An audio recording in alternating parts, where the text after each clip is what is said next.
Crack the case.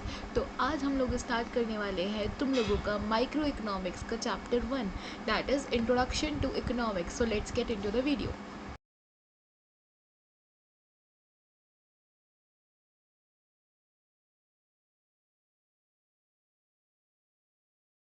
Economics में तो एक 11th क्लास की इकोनॉमिक्स में तुम्हारी 2 बुक्स हैं, माइक्रो इकोनॉमिक्स एंड स्टैटिस्टिक्स। ठीक है, स्टैटिस्टिक्स पूरा का पूरा न्यूमेरिकल है। स्टार्टिंग में 2-3 चैप्टर थ्योरी के हैं, आगे सारा स्टैट्स न्यूमेरिकल है हमारा। ठीक है, नेक्स्ट इज हमारी माइक्रो इकोनॉमिक्स। तो माइक्रो इकोनॉमिक्स आपकी थ्योरेटिकल बुक है। ठीक है, तो अभी हम लोग माइक्रो इकोनॉमिक्स स्टार्ट कर रहे हैं। धीरे धीरे हम लोग सब कुछ करते जाएंगे। और आपके अगर अभी आने वाले कुछ स्कूल्स हैं जो बोर्ड रिजल्ट से पहले ही एक एग्ज़ाम एक टर्म अपना कंडक्ट करा देते हैं, तो अगर आप लोगों के स्कूल में ऐसा कुछ हो रहा है तो मेरे को कमेंट में बता देना, तो हम लोग उसके अकॉर्डिंग चैप्टर्स कवर कर लेंगे। ठीक है, तो आज हम लोग स्टार्ट करने वाले हैं अपना इकोनॉमिक्स का यूनिट 1 का chapter 1, that is introduction of economics. तो ये मैं माइक्रो इकोनॉमिक्स करा रही हूँ, मैं फिर से रिपीट कर रही हूँ, ये हम लोग माइक्रो इकोनॉमिक्स कर रहे हैं। ओके, सबसे पहले है ये, what do you mean by economics. अब इकोनॉमिक्स होता क्या है, पहले तुम जो भी पढ़ कर आए हो उसे अब तुम थोड़ा सा भूल जाओ, क्योंकि यहाँ पे चीज़ें थोड़ी सी अलग हैं। ठीक है, तो सबसे पहला है हमारा, what do you mean by economics. Economics is the subject that study different economic problems eight micro as well as macro level. It deals with production, किस किस के साथ डील करता है, ये प्रोडक्शन के साथ डील करता है, डिस्ट्रीब्यूशन की गुड्स डिस्ट्रीब्यूट कैसे होंगे, और उनके कंजप्शन के बारे में।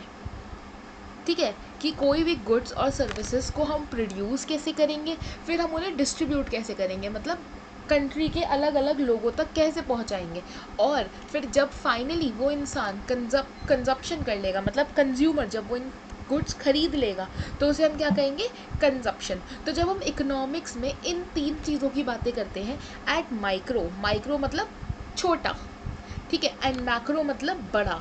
ठीक है, जब हम माइक्रो मतलब छोटे लेवल पे भी और बड़े लेवल पे भी जब हम इकोनॉमिक प्रॉब्लम्स की बातें करते हैं, तो उसे ही हम क्या कहते हैं, इकोनॉमिक्स।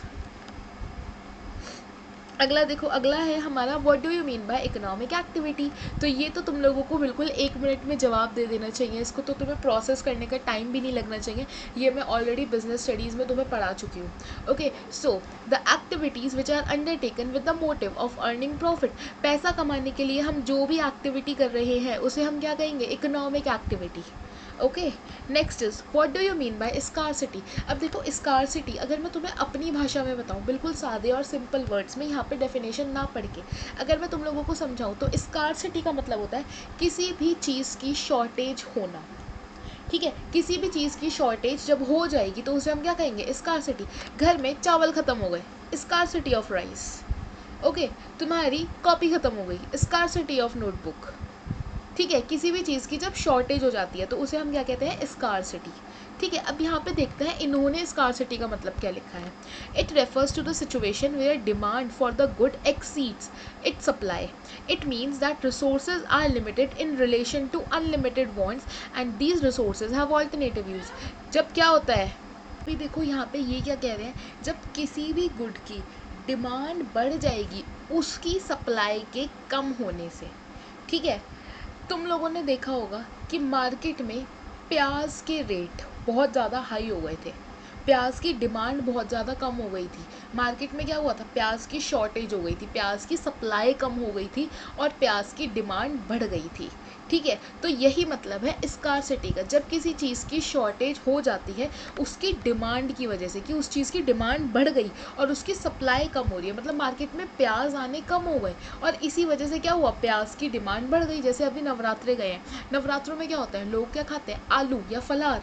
तो क्या होता है, नवरात्रों में आलू की डिमांड बढ़ जाती है, और कभी अगर आलू की सप्लाई कम हो जाएगी ना, कि पीछे से आलू आ ही नहीं रहे, खेतों से उग के आलू आ ही नहीं रहे, तो फिर उसे हम क्या कहेंगे, स्कारसिटी ऑफ आलू, स्कारसिटी ऑफ पटेटो।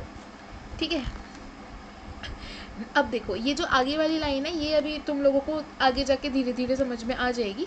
इसे अभी लाइन को हम यहीं पे रुकते हैं, इसे यहाँ तक करते हैं हम, स्कारसिटी को एक्सीड से सप्लाई। ठीक है, अब नेक्स्ट देखो, नेक्स्ट क्या है हमारा, नेक्स्ट है हमारा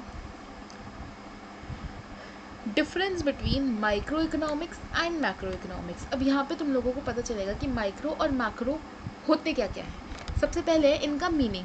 micro economic is that branch of economics which studies economic problem at the level of an individual, like an individual firm, individual consumer.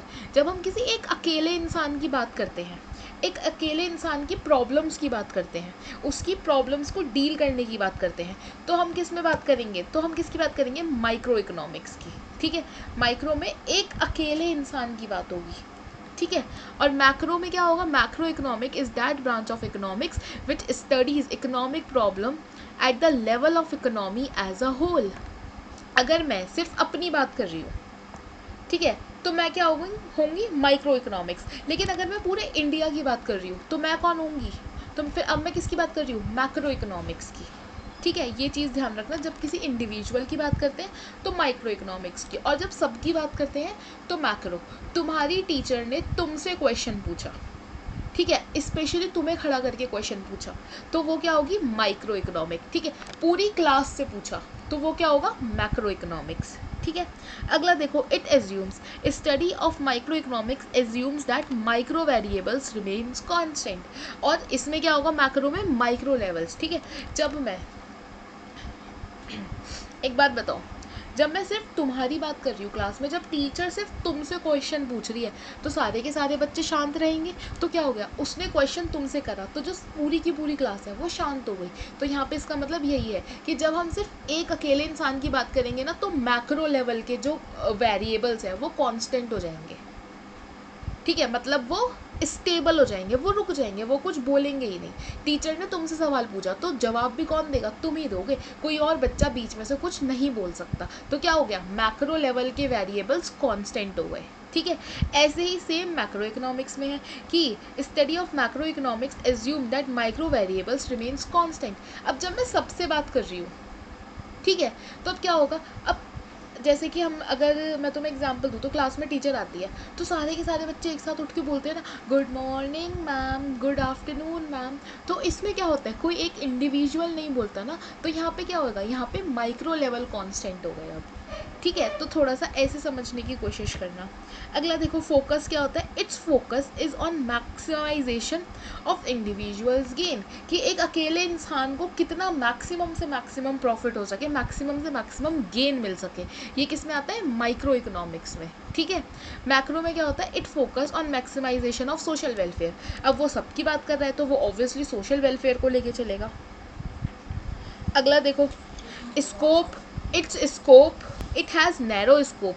अब जब मैं किसी एक इंसान की बात कर रही हूँ तो मैं छोटे लेवल पे बात करूँगी, और मैक्रो इकोनॉमिक्स में क्या होगा, इट हैज़ वाइड स्कोप, मतलब बड़ा स्कोप है, काफ़ी फैला हुआ स्कोप है उसका। ठीक है, एग्जाम्पल्स क्या हो गए इसमें, theory of demand, theory of supply, ये तुम लोग आगे जाके पढ़ोगे। और मैक्रो में क्या होगा, एग्रीगेट डिमांड, एग्रीगेट सप्लाई, ये तुम लोग 12th क्लास में पढ़ोगे। तो आज के सेशन में इतना ही रखते हैं, मिलते हैं कल, और ये तुम लोग पढ़ कर आओगे। So that is it for this session. Okay, thank you, bye.